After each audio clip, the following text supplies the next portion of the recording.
What do you see right now? Do you see 4 pictures? Do you see 4 people? You're wrong, of course.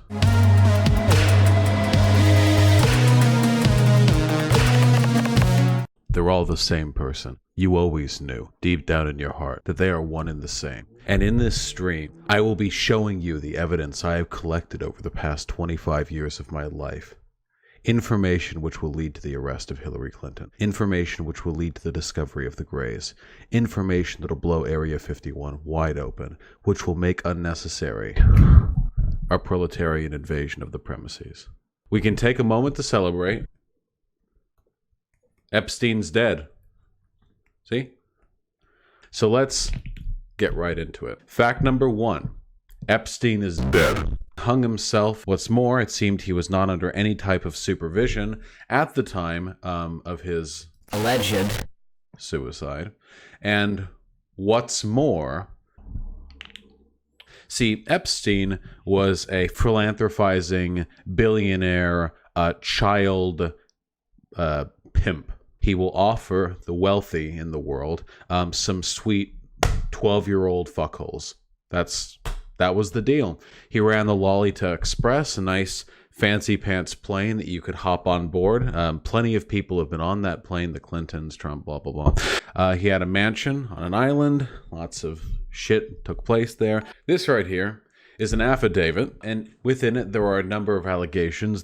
I personally witnessed one occasion where Mr. Trump forced the plaintiff, this is under oath, forced the plaintiff and a 12-year-old to perform oral sex on Mr. Trump. I personally witnessed the 2 occasions where my boss, Mr. Epstein, attempted to rape and sodomize. I personally witnessed Mr. Epstein sexually and physically abusing other minor females, even younger than her.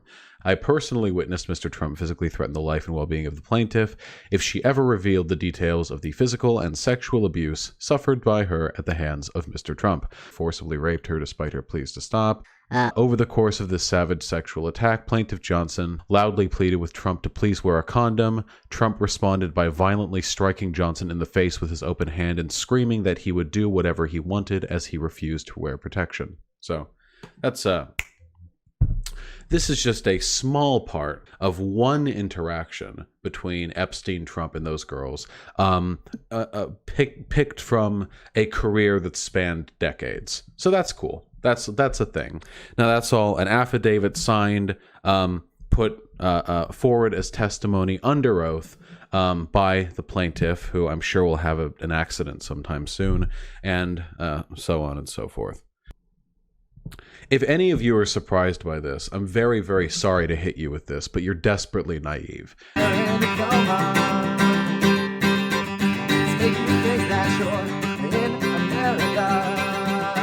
The wealthy and powerful have throughout time used their power to abuse others because that is one of the power. Power is, after all, the ability to make other people do things against their will. That's essentially what power is. Inequality is not wrong. Equality is. If you were uber wealthy, truly phenomenally wealthy, how would you demonstrate that power in a visceral way? I mean, you could, if you wanted to, do cocaine and fuck a bunch of hookers and so on. I'm sure that'd be very fun and all. Anyone can do that. Anybody can do that. That's not how you show power. If the normies can get away with something like that rather easily. No, to truly demonstrate your power, you have to do something so ostensibly outrageous that nobody but you could get away with it. Now, running a pedophilia ring for decades with the wealthiest and most powerful people in the world, raping children under the eyes of every investigatory agency that exists and getting away with it for decades, that is some billionaire shit right there. Epstein was arrested, and within Epstein's skull, there is information enough to single-handedly cripple the American political system. I have no doubt in my mind that were he put to some magical truth serum...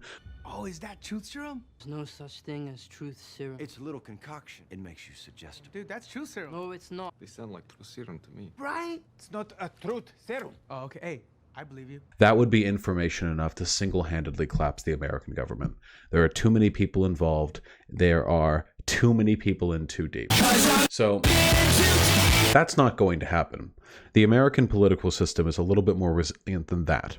So how do you deal with this? Well, you can either let him testify and run everything he says and does through every legal means possible to discredit him, to fight against all of the evidence, to manufacture counter evidence. This is a very time-consuming, legal, costly procedure. You can have him just go to jail. You can just tell him, like, flat out, hey, Epstein, you're not saying shit. We'll kill your whole family. We'll kill everyone. We don't care. You're not saying shit. Go to jail. Probably risky. If I was in the position of any of the people who might be implicated by testimony from Epstein, I would probably have him killed. That's a reasonable thing to do. This isn't like, there's a reason why that's written into the plots of so many spy, thriller, political intrigue stories, you know? It's because it's a reasonable solution to a problem that many powerful figures have faced throughout history. It's entirely possible that Epstein could have killed himself authentically, on his own. However, given the fact that Epstein has bulked charges like this before, I don't know.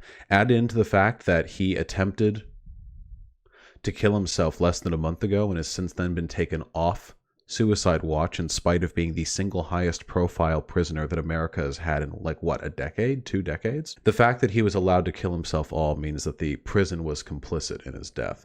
I don't know the particulars, the details on why the suicide watch was revoked, or why guards were not posted at the time of his death, or why he wasn't literally being fucking hot glued to a straitjacket and kept in solitary confinement under permanent watch until the day of his trial. Because that's what should have happened.